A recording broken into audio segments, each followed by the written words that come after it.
बिहार निवडणुकीमध्ये महागठबंधनने मोठं यश मिळवलं आहे आणि विरोधी पक्ष ते थोडा आरोप पण करत आहे.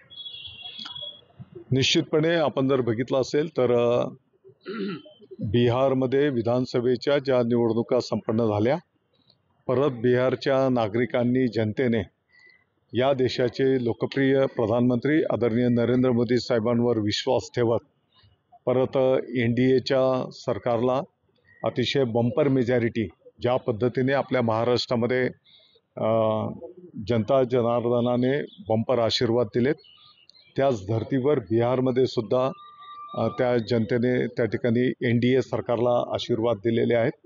आणि मला वाटतं की आत्तापर्यंतचं केलेली विकास कामं असतील आणि भविष्यातला जो रोडमॅप त्या शासनाने त्या ठिकाणी तयार केलेला असेल, त्याला दिलेला हा कौल आहे.